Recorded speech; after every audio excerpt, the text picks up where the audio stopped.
Hello everyone, welcome to IAS point. आज हम यहाँ पे बात करने वाले हैं राष्ट्रीय आत्मनिर्णय के बारे में। ठीक है, तो राष्ट्रवाद अभी हम लोग पढ़ रहे हैं एंड इसमें से कुछ राष्ट्रवाद के हमारे प्रतीक या त्यौहार माने जाते हैं, जिसमें से अभी हाल फिलहाल में हमारा होली का त्यौहार चल रहा है। ठीक है, और यहाँ पे आप सभी को होली के त्यौहार की ढेर सारी शुभकामनाएं। कभी कभी एग्जाम में पूछ लिया जाता है कि हमारे राष्ट्रीय पर्व कौन कौन से हैं, जैसे दीपावली हो गई, होली हो गई, हमारा गणतंत्र दिवस हो गया, स्वतंत्रता दिवस हो गया, तो इनको राष्ट्रीय पर्व के रूप में हम जानते हैं। ठीक है, तो अब जब कभी पूछा जाए तो आप थोड़ा सा इसको भी याद रखिएगा। एंड आज एक और मोस्ट डे है यहाँ पे। आज आपको पता है 30 मार्च है। ठीक है, हालांकि काफ़ी टाइम से क्लास नहीं आ रही थी, तो आज 30 तारीख है, यानी 30 मार्च है। और 30 मार्च को हमारे राजस्थान की मतलब राजस्थान दिवस मनाया जाता है। ठीक है, तो यहाँ पे राजस्थान स्थापना दिवस नहीं, राजस्थान दिवस मनाया जाता है। कब? 30 मार्च को। वो कैसे मनाया जाता है? जो भी राजस्थान के हों, कोई भी वनडे लेवल का एग्ज़ाम दे रहे हैं, चाहे राजस्थान एसआई हो, चाहे राजस्थान पुलिस हो, या कभी कभी स्टेट पीसीएस में भी पूछ लेता है। ठीक है, तो ये बात आप कहीं पे नोट कर लीजिए। जो भी राजस्थान के उनके लिए ज़्यादा इम्पॉर्टेंट है, जो नहीं है वो ना भी याद रखेंगे तो कोई ज़रूरी नहीं, और याद रहे तो कोई भूलने की ज़रूरत भी नहीं है। तो राजस्थान जो दिवस है वो, और राजस्थान स्थापना दिवस, इन दोनों का मैंने बताया कि राजस्थान दिवस हमारा क्या है, कब मनाया जाता है? 30 मार्च को मनाया जाता है। ये क्यों मनाया जाता है? तो यहाँ पे क्या हुआ था कि जब हमारा भारत आज़ाद होता है तो रियासतें थी। ठीक है, कोई एक पर्टिकुलर स्टेट नहीं था। तो जब रियासतें थी तो इसमें से क्या हुआ था, जोधपुर हो गया, जयपुर हो गया, जैसलमेर हो गया, बीकानेर, ये कुछ रियासतें अलग अलग थी। इनको इकट्ठा करके, यानी कि एक मिला के, ये सारे राजस्थान के अंतर्गत ही आते हैं। तो कब? 30 मार्च 1949 को इनको एक करके एक पर्टिकुलर स्टेट बनाया गया था। ठीक है, तो वहाँ पे मतलब पूरा राजस्थान का जितना एरिया है कि ये इतना एरिया अब इसके अंतर्गत ही आएगा, इस भू क्षेत्र के अंतर्गत आएगा। तो ये 1949 में होता है। हालांकि राजस्थान जो राज्य के रूप में उभरा था जब, तो राज्य के रूप में ये 1 नवंबर 1956 को इसकी स्थापना हुई थी। तो 1 नवंबर 1956 को कई सारे स्टेट बने थे। तो इसमें से शायद फजल अली अनुशंसा के अकॉर्डिंग ही बने थे। हालांकि 2-3 उसमें से कमेटी बनाई गई थी, लेकिन इनकी फजल अली की ही सर्वमान्य मानी गई थी। तो उसके अकॉर्डिंग ही कई सारे स्टेट, जैसे एमपी हो गया, राजस्थान हो गया, और भी स्टेट है, यानी कि 1 नवंबर 1956 को इनका गठन हुआ था। ठीक है, तो वो जब हम लक्ष्मीकांत पढ़ेंगे तो वहाँ से हमारा क्लियर हो जाएगा कौन कौन से स्टेटों का गठन हुआ था। बस इतना याद रखिए कि राजस्थान में ये रियासतें जब मिला ली गई, पूरा भू क्षेत्र बता दिया गया कितना भू क्षेत्र इसके अंतर्गत आएगा, तो वो था 30 मार्च 1949 को, और उसी दिन हमारा राजस्थान दिवस मनाया जाता है। ठीक है, राजस्थान स्थापना दिवस की बात करें कि स्टेट के रूप में राजस्थान उभरता है, तो वो हमारा 1 नवंबर 1956 होगा। तो ये दोनों बात राजस्थान वालों के लिए बहुत इंपॉर्टेंट है और वो याद रख लेंगे। सो अब हम आते हैं अपने चैप्टर पे। यहाँ पे क्या है कि राष्ट्रीय आत्मनिर्णय। ठीक है, तो राष्ट्रवाद में अभी हमने देखा कि किस तरीके से हम किसी एक लैंग्वेज को कह दें कि ये हमारे मतलब हम बोलते हैं तो ये राष्ट्रवाद है। तो हमने देखा था कि सिर्फ हम एक आधार पे नहीं कह सकते, उसमें हमारा साझा विश्वास होना चाहिए, उसका इतिहास भी हमने देखा। तो कई सारी बातें इसमें हम लोग समझ चुके हैं। ठीक है, हालांकि इसके समाप्ति की ओर चल रहे हैं। तो आई होप कि अब आपको कुछ बातें समझ में आ गई होंगी राष्ट्रवाद के बारे में, कि हम डायरेक्टली ऐसे ही किसी को राष्ट्रवाद या कुछ भी मतलब नाम दे रहे हैं, तो उसके लिए एक हमारे पास अच्छा खासा, जो कहते हैं ना कि किसी के खिलाफ़ यदि आपको बात करनी है या किसी के आपको फेवर में बात करनी है, तो उसमें क्या होना चाहिए, आपके पास अच्छे खासे सबूत होने चाहिए। तो यहाँ पे भी है, अच्छे खासे हमारे पास तथ्य होने चाहिए, कहने के आधार होने चाहिए कि जिस आधार पे हम कह रहे हैं वो हमारा सही है या नहीं है, या किस हद तक सही है। तो इसमें से क्या हुआ है कि जो बाकी सामाजिक समूहों से अलग राष्ट्रवाद, जो राष्ट्र होता है, अपना शासन अपने आप करने और अपने भविष्य को तय करने का अधिकार चाहता है। यानी कि बाकी समूह का मतलब क्या है, सामाजिक समूहों से अलग, जो और भी आपको सामाजिक समूह दिखते हैं उनसे इसमें बताया जा रहा है कि अलग जो राष्ट्र है हमारा, वो अपना क्या करता है, अपने आप जो भी हमारे शासन करने का और उसके बाद अपने भविष्य को तय करने का अधिकार चाहता है। और उसके बाद क्या होता है कि दूसरे शब्दों में यदि हम बात करते हैं तो वे आत्मनिर्णय का अधिकार मांगते हैं। और आत्मनिर्णय के अपने दावे में राष्ट्र अंतर्राष्ट्रीय समुदाय से मांग करता है कि उसके पृथक राजनीतिक इकाई या राज्य के दर्जे को मान्यता और स्वीकार्यता दी जाए। अक्सर क्या होता है कि ऐसी मांग उन लोगों की ओर से आती है, यानी कि जो एक लंबे समय से किसी निश्चित भूभाग पर साथ साथ रहते आए हों, और क्या होता है कि जिनमें साझी पहचान का बोध हो। कुछ मामलों में आत्मनिर्णय के ऐसे दावे एक स्वतंत्र राज्य बनाने की इस इच्छा से भी जुड़े होते हैं। इन दावों का संबंध किसी समूह की संस्कृति की संरक्षा से होता है। ठीक है, अब इसमें क्या हो गया, आत्मनिर्णय का मतलब क्या हो गया। सपोज हम कहीं पे रह रहे हैं, ठीक है, काफ़ी लंबे टाइम से रह रहे हैं। अब हमें क्या लगता है, हम किसी दूसरे के आधार पे रह रहे हैं, ठीक है, किसी दूसरे के उसमें रह रहे हैं, और जो भी वो नियम कानून बना रहा है वो हमें फॉलो करना पड़ रहा है। हमारे लिए वो बेहतर नहीं है, हमें मजबूरन उसके नियम कानूनों को मानना पड़ रहा है। तो हम क्या चाहेंगे, जब हम बहुत लंबे टाइम से रह रहे हैं, उससे हम काफ़ी थोड़ा हमारा दिमाग एक्स्ट्रा ही चलता है। हम अपने आप को कुछ मतलब ये है कि ठीक है, जो वो कर रहा है हम खुद भी कर सकते हैं। तो यहाँ पे हम क्या इच्छा करेंगे कि हमारे कामों का, हमारे जो भी यहाँ पे शासन व्यवस्था, उसका निर्णय कोई दूसरा ना करे। अंग्रेज यहाँ पे आके हम पे राज कर रहे हैं, हमको कानून सिखा रहे हैं, तो हमने क्या किया कि उसका विरोध किया कि भाई हमारा देश है, हमें अपने देश में खुद के निर्णय बनाने की क्षमता तो हम रख ही सकते हैं कि अपने देश में हमें क्या करना, कैसे करना है। आपको याद होगा, यदि नहीं भी पढ़े आप तो पढ़ेंगे, ठीक है, परेशान नहीं होना। जब हम पढ़ेंगे अपना कॉन्स्टिट्यूशन, लक्ष्मीकांत की बुक में सारी बातें समझाई गई हैं, उसमें क्या हुआ है कि जब हम क्या करते हैं, सपोज हमारा जब संविधान बन रहा था, कई सारे उसमें से मिशन आते हैं, रेगुलेटिंग एक्ट से शुरू होता है, और बाद में यहाँ 1947 तक कैबिनेट मिशन वगैरह सारी चीज़ें आती रहती हैं, ठीक है। तो उसमें से क्या था, ये कानून व्यवस्था पहली, मतलब कि आप यदि सिर्फ व्यापारी बन के आए थे, व्यापार के बाद वो राजनीति वाला जो मुद्दा था 1773 से ही स्टार्ट कहीं ना कहीं वो हो चुका था, ठीक है। तो उसमें से वो क्या कर रहे थे, मतलब कि यहाँ पे वो राजनीतिक दस्तावेज भी अपना बनाना चाहते थे, प्रशासनिक अधिकार भी यहाँ पे वो अपनाना चाहते थे, और वो उन्होंने बखूबी किया भी।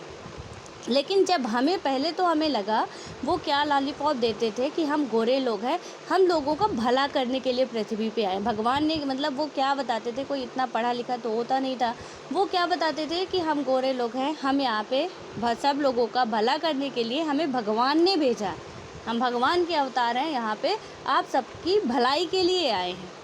तो गोरे लोग ऐसा नहीं कि सारे के सारे ही एकदम से ही मतलब लूटने की ही प्रवृत्ति में थे। बहुत से लोग हैं जो कि हमारे देश में कई सारे सुधार भी किए हैं, गोरे ही लोग थे जो आए यहाँ से, चाहे वो सती प्रथा हो, चाहे विधवा बाल विवाह हो, कोई भी हो, मतलब उन्होंने काम किए हैं अच्छे, ठीक है। लेकिन ज़्यादातर लोग जो थे वो यहाँ नष्ट करने का ही काम करके गए हैं। बताते तो यही थे, लेकिन रियलिटी उनकी कुछ और ही थी। और जब लोगों को समझ में आया कि उन्होंने अपने भलाई के लिए एजुकेशन वगैरह का सिस्टम चलाया, और उन्हें अंग्रेजी, क्योंकि अंग्रेजी में पहले वो बोलते थे हम इतना समझ नहीं पाते थे, हम खुश रहते थे कि चलो अच्छा है, ठीक है, देखने में अच्छे हैं और अंग्रेजी भी बोलते हैं, ये बड़े महान ही होंगे। लेकिन जब हम उनकी लैंग्वेज पढ़े और उसके बाद वो क्या कर रहे हैं, कैसे कर रहे हैं, वो चीज़ें हमें समझ में आने लगी। देन हमें क्या लगा कि ये हम पर अत्याचार कर रहे हैं, एंड हमें क्या करना चाहिए, इनका विरोध करना चाहिए। और हमारे देशवासियों ने अपने राष्ट्र को बचाने के लिए उन्होंने अच्छा खासा विरोध किया, और उसके बाद फाइनली यहाँ पे वो खुद का संविधान खुद से लिखे हैं। कई सारे आते हैं कमीशन, वहाँ पे बोला जाता है कि हाँ, भारत का संविधान ब्रिटेन के द्वारा बनाया जाएगा। अब ब्रिटेन के लोग क्या जानेंगे कि भारत के लोगों को क्या नीड है। लेकिन भारत के लोगों में जब क्या थोड़ी बुद्धि आई, जब तक बुद्धि नहीं आई, बुद्धि कब आई है भारत के लोगों के पास, 200 साल बाद, यानी कि 199 साल या 90 साल तक वो अंग्रेज यहाँ पे राज करते हैं। उसके बाद हमारे दिमाग में थोड़ा बहुत जो भी है कि निकलता है कि हाँ, हमें इनसे छुटकारा पाना चाहिए। लगभग 200 साल तक आप लगभग कह सकते हो, अप्रॉक्स, ऐसे एग्जैक्टली नहीं कह सकते कि 200 साल, बट लगभग वो 200 साल तक यहाँ पर शासन करते हैं, ठीक है। तो कभी ना कभी हमारे अंदर ये आया कि अब हमें क्या करना चाहिए, खुद के निर्णय लेने चाहिए। एंड हमने ये विरोध किया कि तुम बनाओगे कैब, जो हमारा 1942 में आता है, क्रिप्स मिशन आता है, तो वो उसमें बताया जाता है कि इसमें कोई भारत का तो है ही नहीं, तो वहाँ पे उसको लौटा दिया जाता है। साइमन का मिशन आता है, साइमन का मिशन में भारत का कोई मेंबर ही नहीं था। जब भारत के कोई मेंबर को आप शामिल ही नहीं करते हो तो फिर उसे भी लौटा दिया जाता है, उसका अच्छा खासा विरोध किया जाता है साइमन का मिशन का भी। और वो आते किस लिए थे कि हम भारत का संविधान हम बनाएंगे, यानी ब्रिटेन वाले कहते थे कि भारत का जो कॉन्स्टिट्यूशन है वो हम बनाएंगे कि किस तरीके से भारत वालों को क्या चाहिए क्या नहीं चाहिए। लेकिन भारत वालों को क्या था, अब उनके अंदर तो ये आ चुका था कि हमें आत्मनिर्णय लेने की शक्ति हमें मिलनी चाहिए, क्योंकि ये राज्य हमारा है, ये राष्ट्र हमारा है, एंड यहाँ पे कोई दूसरा बनाए ये हमें स्वीकार नहीं है। यहाँ पे यही बात समझाई जा रही है। ये जो राष्ट्रवाद है इसमें आप अच्छे तरीके से अब आई होप कि समझ रहे होंगे कि जो राष्ट्रवाद की अवधारणा है किस तरीके से है, कि हम आत्मनिर्णय की शक्ति क्यों चाहते हैं, क्योंकि हमारे घर में हमारे घर के लोगों को नीड क्या है रियल में वो हमें पता है। यदि हम आपसे कह दें कि हमारे घर की जो भी इच्छाएं हैं, जो भी उनकी वो चाहते हैं घर के मेंबर्स, जो भी उनकी पसंद नापसंद है, आप उनकी एक लिस्ट बनाओ, तो आप क्या बनाओगे? जो आपके घर वालों को पसंद होगी उससे थोड़ा अंदाज़ा लगा के आप बनाओगे कि हो सकता है कि इनको ये चीज़ें पसंद हो। लेकिन वो तो हमें बताए कि हमारे घर वालों को क्या चाहिए क्या नहीं चाहिए। इसलिए कई राष्ट्र ऐसे हैं जो कि आत्मनिर्णय की मांग करते हैं, और यहाँ से हमारा भारत भी ऐसा अछूता नहीं है इससे, वो भी आत्मनिर्णय की मांग करता है। एंड कॉन्स्टिट्यूशन उसका जीता जागता उदाहरण है कि वहाँ पे ब्रिटेन के द्वारा नहीं, भारत के लोगों के द्वारा ही हमारा भारत का संविधान बनाया जाता है। तो ये बात आपको अब समझ में आ रही होगी। देन उसके बाद क्या होता है यहाँ पे, यदि हम इसमें बात करते हैं, इसको आप पढ़िएगा, ये वास्तव में आत्मनिर्णय की मांग है, ठीक है। तो यहाँ पे ये जो राष्ट्र है उसमें से आत्मनिर्णय की मांग उठती है कि हमें अपने मतलब कि जो भी यहाँ पे हो रहा है वहाँ पे हमें अब खुद का निर्णय बनाए। खुद का आत्मनिर्णय का मतलब क्या है कि आप अपने इच्छा अनुसार अपने राष्ट्र का निर्माण कर सको। राष्ट्र हो, घर हो, मतलब कोई भी एग्जाम्पल आप एक ले सकते हो, किसी को भी आप मतलब बीच में रख सकते हो कि इस आधार पे ऐसा ऐसा हो रहा है। आप चाहे अपने घर को ही रख लीजिए, हमारी पूरी क्वालिटी तो घर पे ही ख़त्म हो रही है, तो घर को ही रख लीजिए कि घर पे कोई बाहर वाला हमारा निर्णय बनाए, वो हमें कब तक हम बर्दाश्त करेंगे, क्योंकि वो हमारे घर वालों की इच्छाओं के अनुसार बना ही नहीं सकता। और जब नहीं बना सकता तो ऑब्वियस है कि हम उसका विरोध करेंगे कि हम आत्मनिर्णय लेने की हमें शक्ति दो, या तो चाहे फिर साम दाम दंड भेद कैसे भी मिले, हमारे जब वो बर्दाश्त से बाहर होगा तो हम अपने पावर की इस्तेमाल करने की कोशिश करेंगे कि अब शक्ति ये हमारे पास होनी चाहिए, दूसरे के पास नहीं होनी चाहिए, ठीक है। उसके बाद यहाँ पे क्या होता है कि दूसरी तरह से बहुत से दावे 19वीं सदी के यूरोप में सामने आए। उस समय क्या हुआ था कि एक संस्कृत एक राज्य मतलब कि एक संस्कृत हो एक राज्य की मान्यता ने जोर पकड़ा। परिणाम स्वरूप क्या होता है, पहले विश्व युद्ध के बाद राज्यों की पुनर्व्यवस्था में एक संस्कृत एक राज्य के विचार को आजमाया गया है, ठीक है। अब यहाँ पे एक आता है जो कि आपको लिए होमवर्क भी तैयार हो रहा है। यहाँ पे है पहला विश्व युद्ध, ठीक है। आपको बताना है पहला विश्व युद्ध कब हुआ था एंड इसमें भारत पार्टिसिपेट किया था कि नहीं। हालांकि भारत डायरेक्ट रूप से किसी में भी पार्टिसिपेट नहीं किया था, लेकिन ये ब्रिटेन वालों की चाल थी कि उन्होंने मतलब भारत की सेना को वहाँ ले जाने के लिए विवश कर दिया था।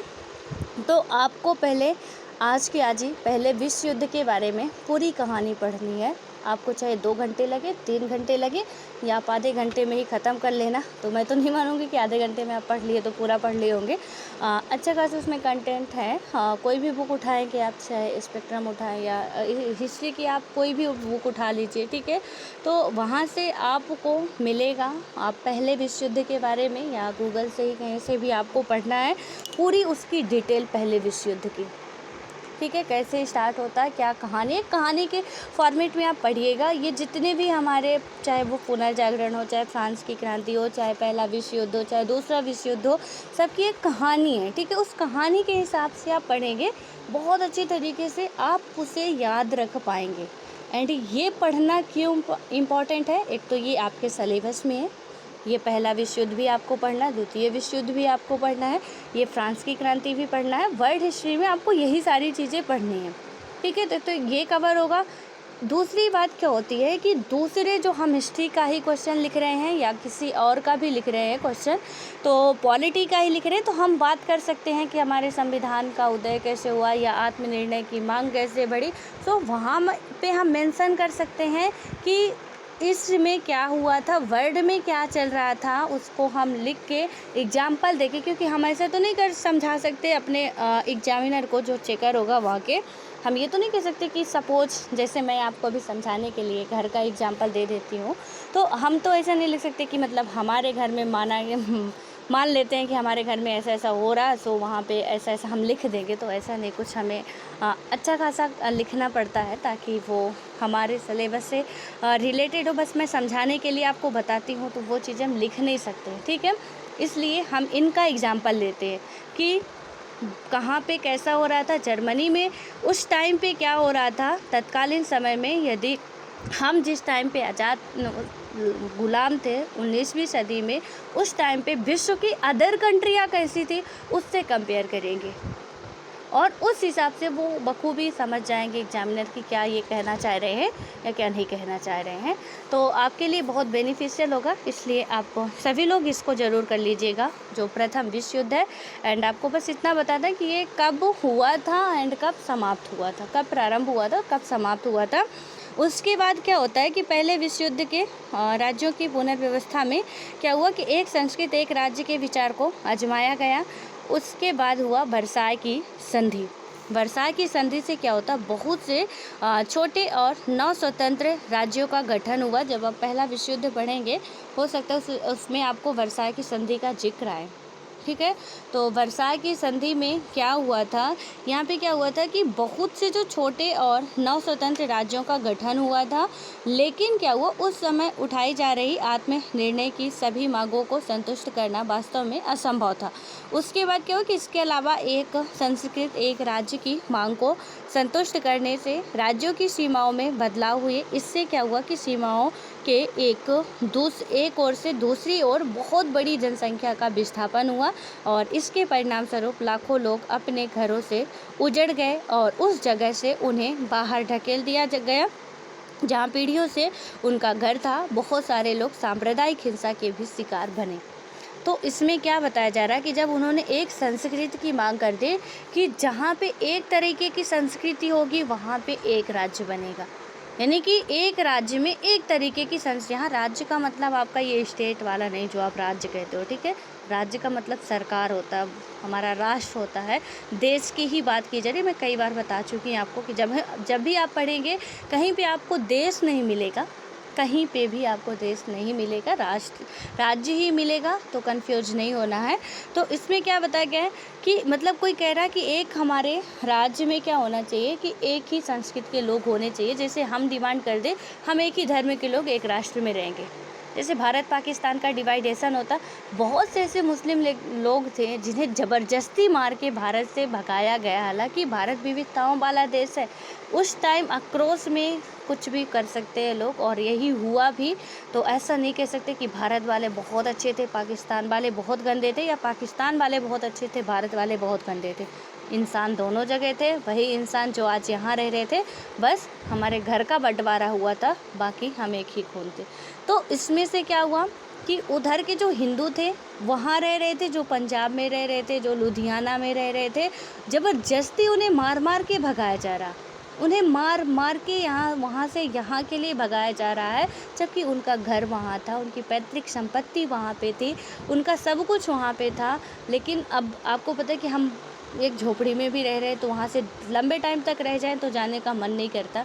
तो जहाँ पे हम पैदा हुए, जहाँ पे हम रह रहे हैं, तो उधर से हमें जब निकाला जा रहा है, और इसकी वजह से कि अब ठीक है ना कि एक जगह पे हिंदू रहेंगे, एक जगह पे मुसलमान रहेंगे, तो वो तो अलग होना ही था कि आपको मार मार के भगाना ही पड़ेगा कि हम भाई यहाँ पे हम रहेंगे, आपको तो रहना नहीं है, आपका देश दूसरा, आप वहाँ पे जाओ।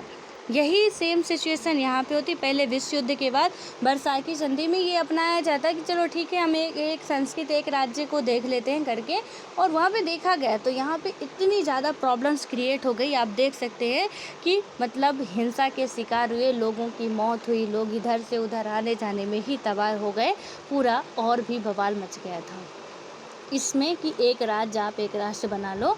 उसके बाद क्या होता है, अलग अलग संस्कृत जो हमारी अलग अलग सांस्कृतिक समुदायों को अलग अलग राष्ट्र राज्य मिले और इसे ध्यान में रखकर सीमाओं को बदला गया।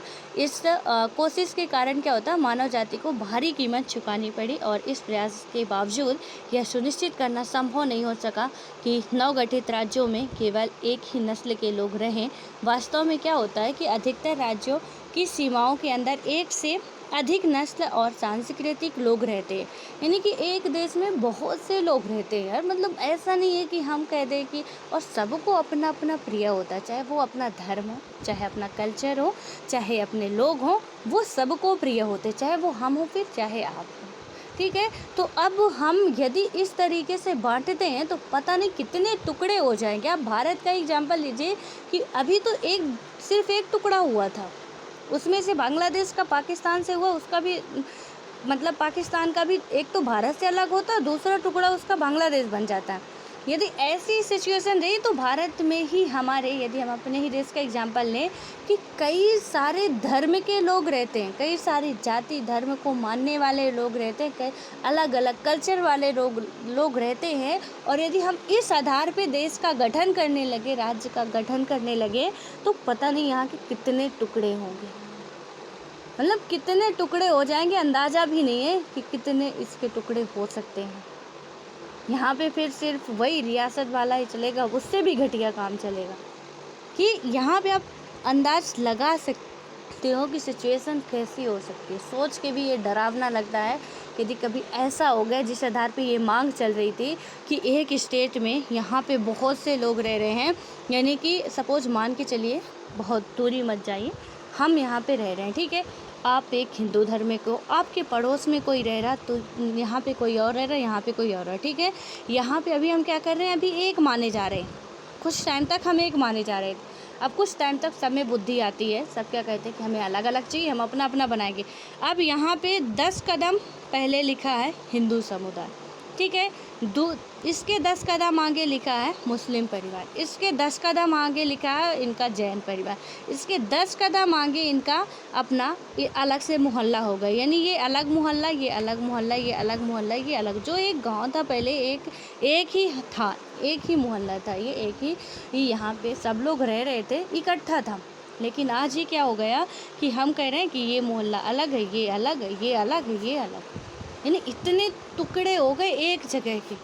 और ऐसे ही पूरे देश में रह रहे, देश के लोगों को कितने टुकड़े हो सकते हैं, अंदाज़ा नहीं लगाया जा सकता। कि आप यदि एक राष्ट्र, एक संस्कृति के उसमें गठन करने की मांग करते हैं तो कितना बुरा हो सकता है, ठीक है। उसके बाद क्या होता है, और सिचुएशन यहाँ पे बताई गई कि उन्होंने वर्साई की संधि के अकॉर्डिंग ऐसा किया एंड क्या उन्हें मिला। वर्साई की संधि भी आप अच्छे तरीके से पढ़ लीजिएगा, कई बार एग्जाम में पूछी गई है, प्रीवियस ईयर के क्वेश्चन उठा के देखिए, मेंस के उसमें ये अच्छा खासा इससे क्वेश्चन बना हुआ है वर्साई की संधि से, ठीक है। और वर्साई की संधि प्री में भी आती है, इसलिए आप मतलब कि क्या रीजन था, क्यों हुई थी, तो वो चीज़ें आप लोग कंप्लीट कर लीजिएगा, ठीक है। उसके बाद यहाँ पे क्या होता है कि ये जो पूरा नवगठित राज्य है तो केवल नस्ल के आधार पर क्या हुआ कि जो लोग हैं मतलब थोड़ी कठिन हो जाएगा। और छोटे छोटे समुदाय राज्य के अंदर अल्पसंख्यक थे और अक्सर क्या होता है नुकसानदेह स्थितियों में रहते थे। इस विकास का सकारात्मक पहलू ये था कि बहुत सारे जो हमारे राष्ट्रवादी समूहों को राजनीतिक मान्यता प्रदान की गई, जो स्वयं को एक अलग राष्ट्र के रूप में देखते थे और अपने भविष्य को तय करने तथा अपना शासन स्वयं चलाना चाहते थे। लेकिन क्या होता है, राज्य के भीतर अल्पसंख्यक समुदायों की समस्या जो की तो बनी रही, यानी कि जिनका तो जो बहुसंख्यक थे वो तो थोड़ा बहुत चलो ठीक है किसी तरीके से अपनी मनमानी कर ही लिए, लेकिन जो अल्पसंख्यक थे प्रॉब्लम्स उनके लिए क्रिएट हो गई, आज भी क्रिएट है, ठीक है। उसके बाद क्या होता है कि जब हमारा एशिया और अफ्रीका औपनिवेशिक प्रभुत्व के खिलाफ संघर्ष कर रहे थे, तब क्या होता है कि राष्ट्रीय मुक्त आंदोलन यानी कि मुक्ति आंदोलन ने राष्ट्रीय आत्मनिर्णय के अधिकार की घोषणा की थी। राष्ट्रीय आंदोलनों का मानना था कि राजनीतिक स्वाधीनता राष्ट्रीय समूहों को सम्मान एवं मान्यता प्रदान करेगी, यानी कि औपनिवेशिक ये जो यूरोपीय थे हमारे इंडिया में ही नहीं हर जगह फैले हुए थे, चाहे वो अमेरिका हो, चाहे वो यूरोप हो, चाहे वो अफ्रीका हो, यानी कि यूरोप तो नहीं कह सकते, वहीं से आए हुए थे। यूरोप एक महाद्वीप है, ठीक है। इसी यूरोप महाद्वीप में ही आपका पुर्तगाल है, आपका डच है, तो जो फ्रेंच है वो सारे इधर से ही आए हुए थे। डेनिस वगैरह पूरे यूरोप कॉन्टिनेंट से ही आए हुए थे। तो इनका क्या था, ये औपनिवेशिक प्रभुत्व का मतलब यही है कि विदेशियों का शासन यहाँ पे चल रहा था। अपनों का तो छोड़िए, विदेशियों का शासन चल रहा था हर जगह पे। एशिया भी एक महाद्वीप है, अफ्रीका भी एक महाद्वीप, यानी कि एशिया के कई सारे देश, जिसमें भारत भी एशिया का ही देश है एक, और अफ्रीका के कई सारे देशों में जब उनके खिलाफ ये संघर्ष चल रहे थे, तब क्या होता है, राष्ट्रीय मुक्ति आंदोलनों ने क्या किया कि राष्ट्रीय आत्मनिर्णय के अधिकार की मांग की घोषणा की थी। राष्ट्रीय आंदोलनों का मानना क्या था कि राजनीतिक स्वतंत्रता, जो स्वाधीनता है, वो राष्ट्रीय समूहों को सम्मान एवं मान्यता प्रदान करेगी और साथ ही वहाँ के लोगों के सामूहिक हितों की रक्षा भी करेगी। अधिकांश राष्ट्रीय मुक्ति आंदोलन राष्ट्र के लिए न्याय, अधिकार और समृद्धि हासिल करने के लक्ष्य से प्रेरित थे।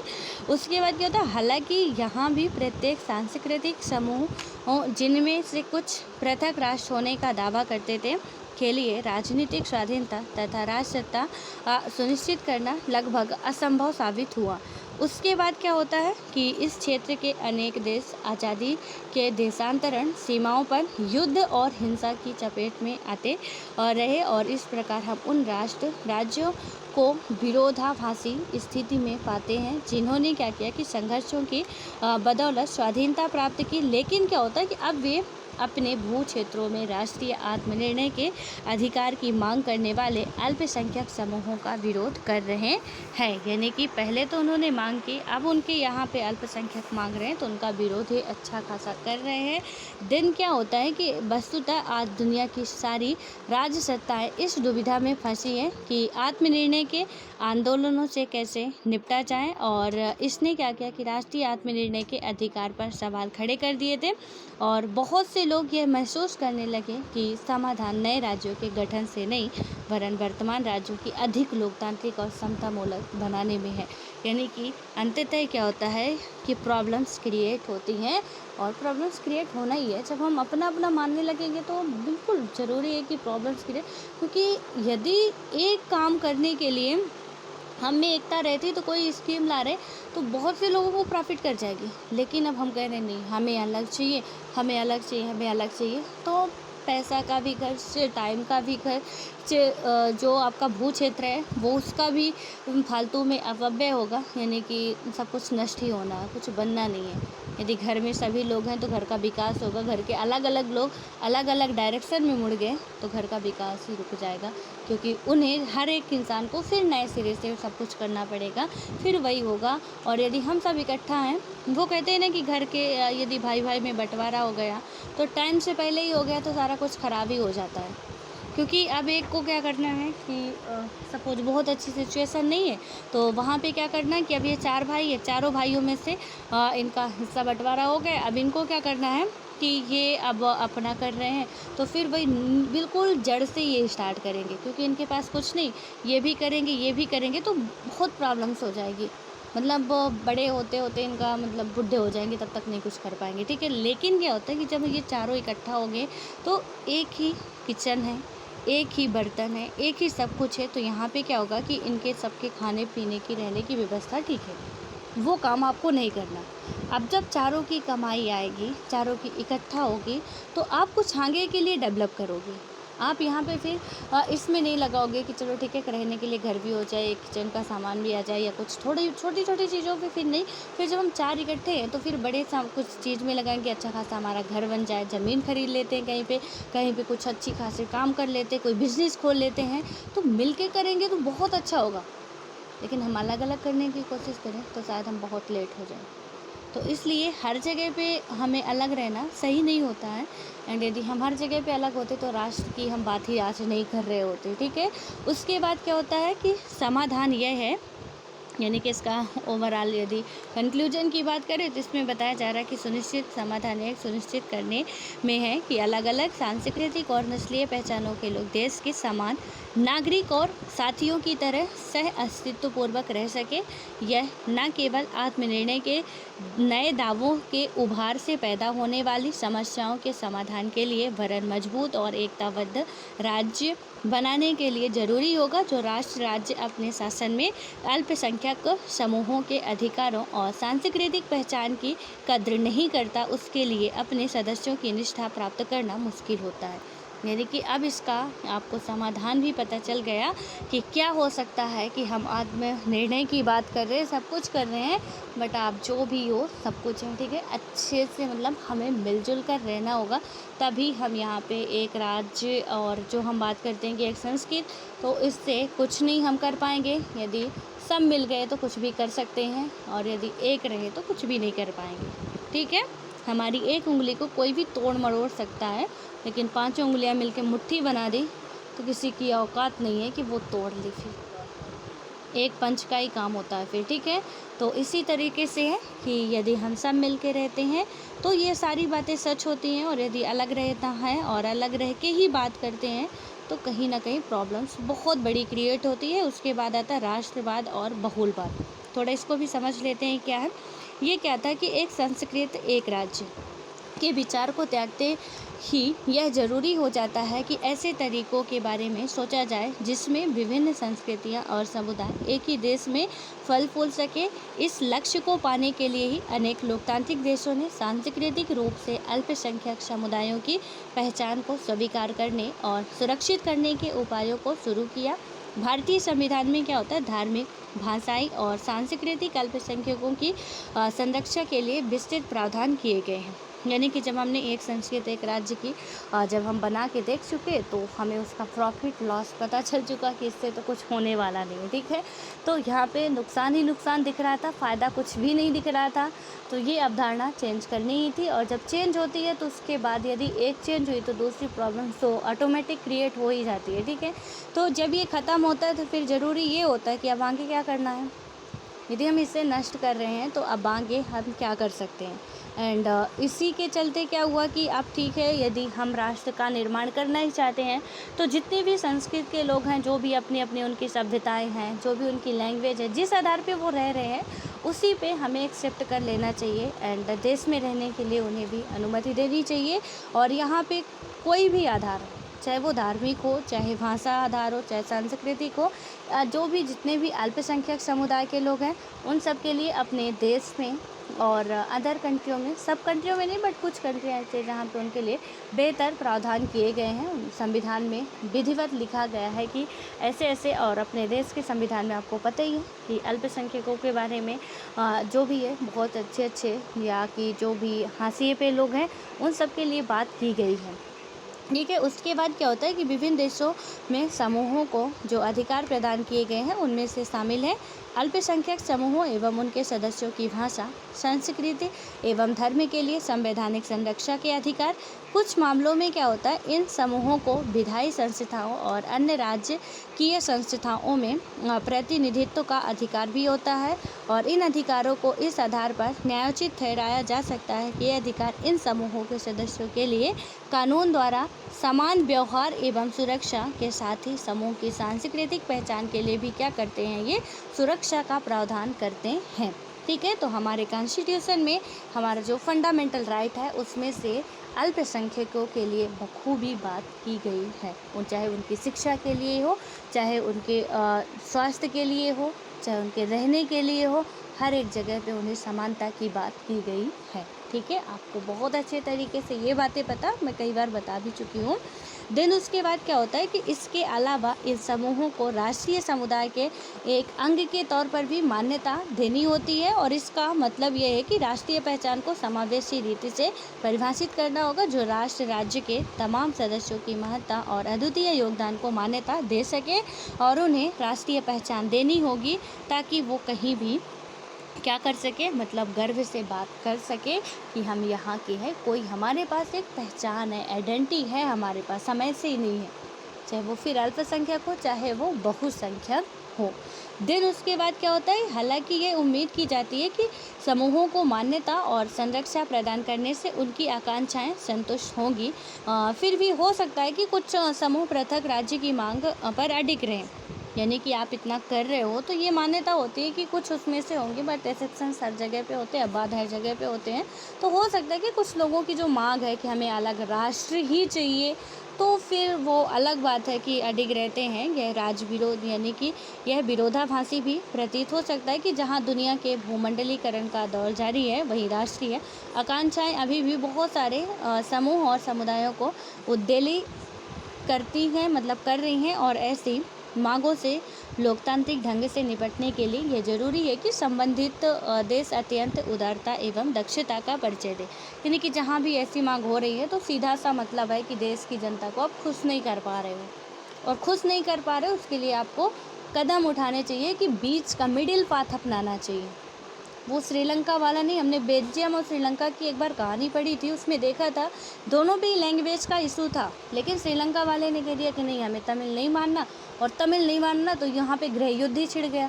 लेकिन उन्होंने क्या किया कि चल भाई ठीक है, तेरा भी मान लेते हैं, अपना भी मान लेते हैं, दोनों का ही काम चलता रहेगा। बीच का वो मिडिल पाथ अपना लेते कि कुछ यहाँ पे मेंबर हम आपके भी रखेंगे, जो लोकसभा राज्यसभा उनकी जो भी कैबिनेट थी, वो बोल दिए कि यहाँ पे जो भी हमारी शासन व्यवस्था है उसमें से आपके कुछ मेंबर होंगे, कुछ मेंबर हमारे होंगे। बात बन गई। उनकी यही तो मांग थी कि हमारे कुछ मेंबर हुए तो यहाँ पे कुछ हमारे लिए बात की जाएगी, अदरवाइज तो समस्या क्रिएट ही होती रहेगी। और बेल्जियम वालों ने मिडिल पाथ अपनाया और रास्ता पूरा क्लियर हो गया। लेकिन श्रीलंका ही क्या किया कि नहीं मानने को तैयार थे, तो गृह युद्ध छिड़ गया। लास्ट में फाइनली वही डिसीजन लेना पड़ा इन्हें भी। तो इसमें से यही बताया जा रहा है कि यदि ऐसी मांग उठ भी रही है तो प्रॉब्लम आप में है, यानी कि आपकी शासन व्यवस्था बेहतर नहीं चल रही, और उसके लिए आपको मतलब कुछ अलग तरीके से करने की अभी ज़रूरत है, कुछ और बेहतर करने की ज़रूरत है। आप मिडिल पाथ अपनाओ ताकि उनकी भी डिमांड पूरी हो जाए, उनकी भी इच्छाएं ना ख़त्म हो। हाँ, कुछ होते हैं, लेकिन हम कुछ को भी दबा सकते हैं।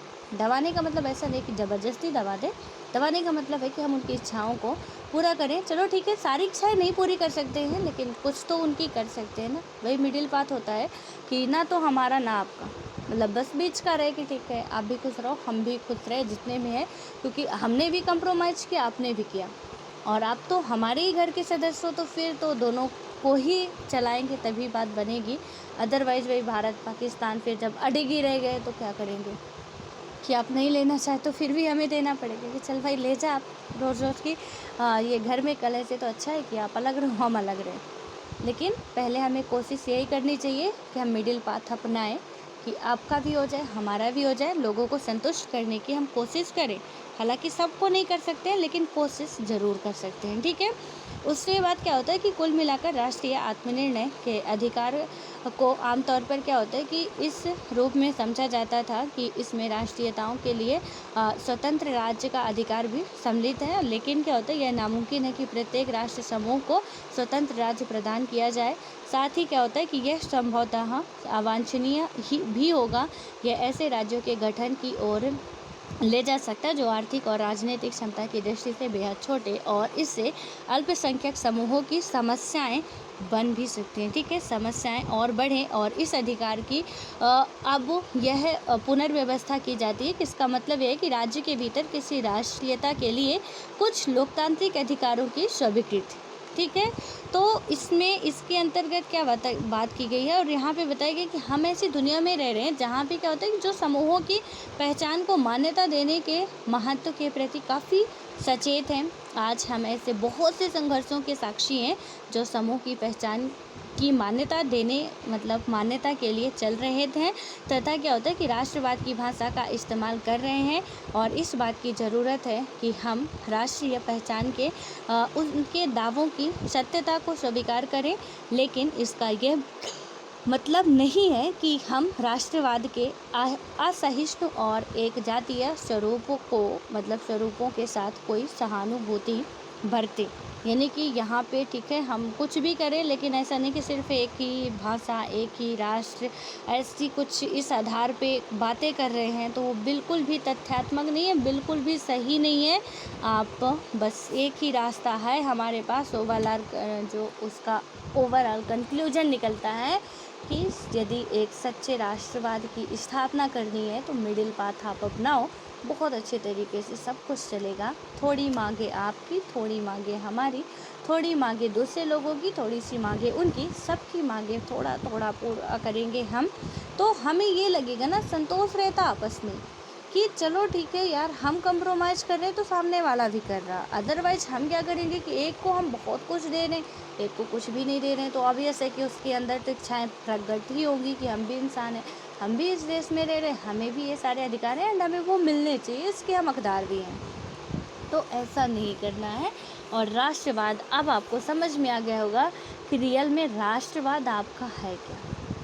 सिर्फ एक भाषा के आधार पर आप राष्ट्रवाद नहीं कहोगे, एक आप संस्कृत के आधार पर राष्ट्रवाद नहीं कहोगे, एक धर्म के आधार पर आप राष्ट्रवाद नहीं कह सकते हो।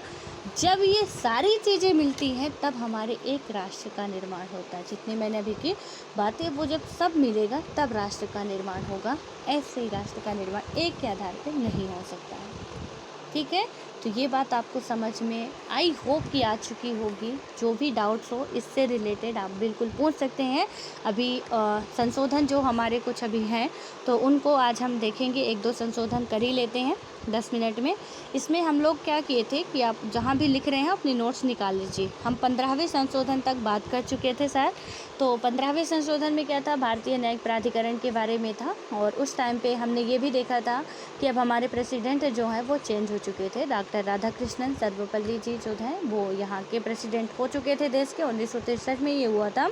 हालांकि अभी प्राइम मिनिस्टर वही थे लेकिन प्रेसिडेंट चेंज हो चुके थे। ठीक है, उसके बाद आता है आपका 16वां संविधान संशोधन। 16वें संविधान संशोधन में क्या बातें की जाती हैं, यहाँ पे ये भी 1963 में ही होता है, ये आपको लिखना नहीं है, बस आप सुन लीजिए। इसमें होता क्या है कि इसके द्वारा देश की संप्रभुता एवं अखंडता के हित में मूल अधिकारों पर कुछ प्रतिबंध लगाने के प्रावधान रखे गए हैं। आप ये देखते हो कि यहाँ पे क्या होता है, थोड़ा मैं इसे पूरा ही कंप्लीट कर दूँ उसके बाद बताती हूँ। क्या होता है कि साथ ही तीसरी अनुसूची में भी परिवर्तन कर शपथ ग्रहण के अंतर्गत मैं भारत की स्वतंत्रता एवं अखंडता को बनाए रखूँगा जोड़ा गया था।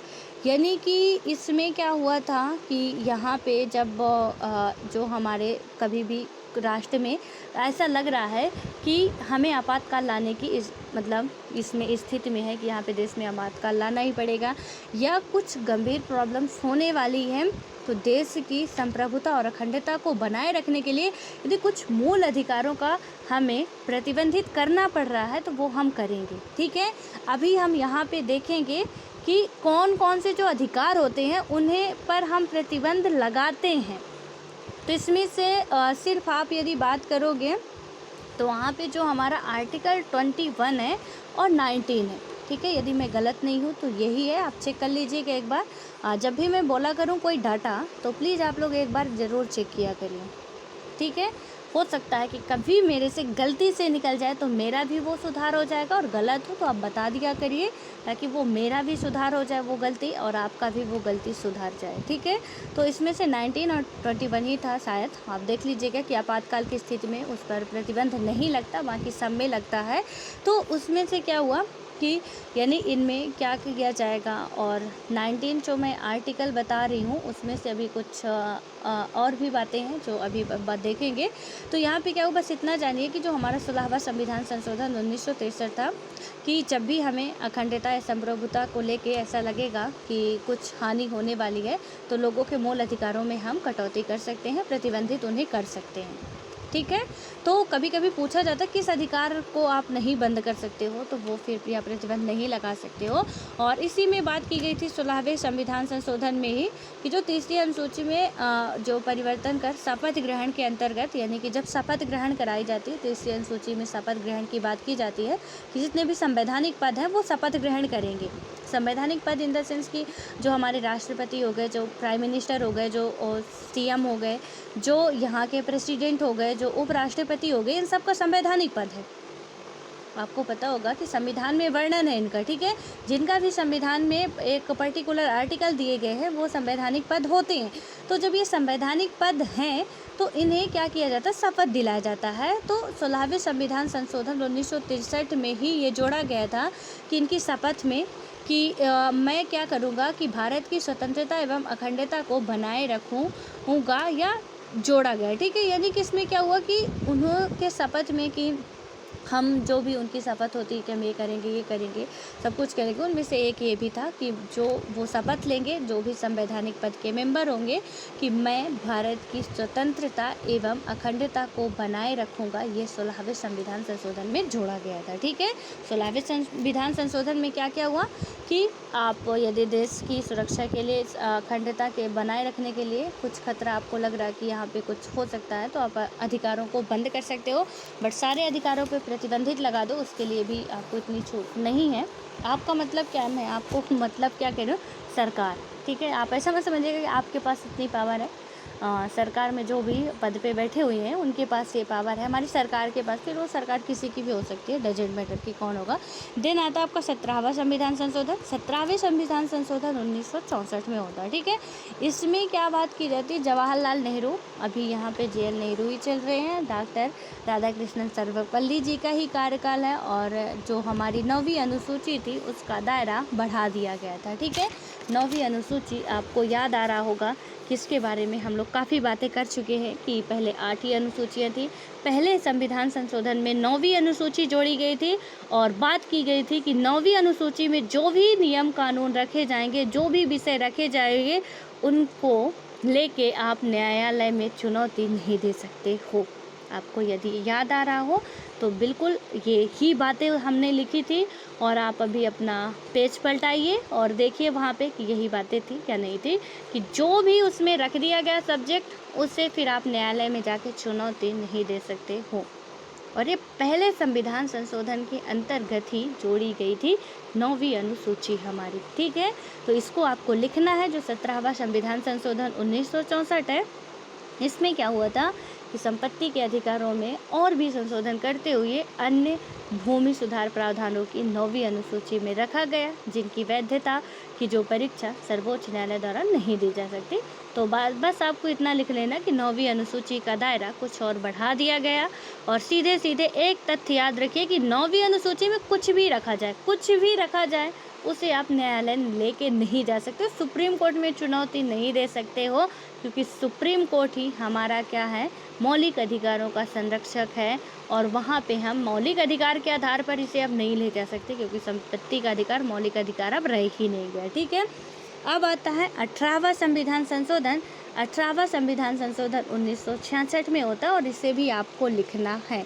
यहाँ पे सरकार जो थी वो चेंज होती है, इंदिरा गांधी जी की सरकार आती है, और अभी प्रेसिडेंट हमारे डॉक्टर राधाकृष्णन सर्वपल्ली ही रहते हैं। और इसमें क्या बातें कही गई थी कि केंद्र शासित की सीमा बदल सकती है संसद, यानी कि जो केंद्र शासित प्रदेश है उनकी सीमा, संसद को ये अधिकार दे दिया गया कि आप इनकी सीमाओं में फेरबदल कर सकते हो 18वां संविधान संशोधन के अकॉर्डिंग। और यहाँ पे क्या हुआ था कि इसके अंतर्गत पंजाब का भाषाई आधार पर पुनर्गठन करते हुए पंजाबी भाषा क्षेत्र को पंजाब एवं हिंदी भाषी क्षेत्र को हरियाणा के रूप में गठित किया गया। पर्वतीय क्षेत्र हिमाचल प्रदेश को दे दिए गए तथा चंडीगढ़ को केंद्र शासित प्रदेश बनाया गया था। ठीक है, तो ये 18वें संविधान संशोधन में, यानी कि इतना पढ़ने के बाद आपको ओवरऑल समझ में आता है कि केंद्र शासित जो प्रदेश है उसकी सीमा बदल सकती है। हमारी संसद को अधिकार था कि वो सीमा बदल सकती है। ठीक है, ये था हमारा 18वां संविधान संशोधन, जहाँ की पंजाबी के आधार पर पंजाब बना, हिंदी के आधार पर हरियाणा बन गया, और उसके बाद था आपका कि केंद्र शासित प्रदेश जो चंडीगढ़ था उससे अलग, मतलब चंडीगढ़ वाले को अलग कर दिए गए, दोनों के अभी ये कैपिटल भी है। और उसके बाद क्या हुआ था कि जो पर्वतीय क्षेत्र था वो पूरा हिमाचल प्रदेश को दे दिया गया था।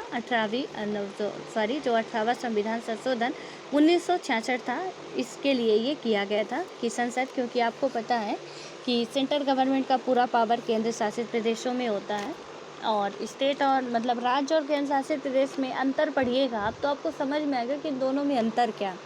ठीक है, तो वो आपको समझ में आएगा। अब जो 19वां है उसके आगे से हम लोग अब नेक्स्ट वीडियो में बात करेंगे।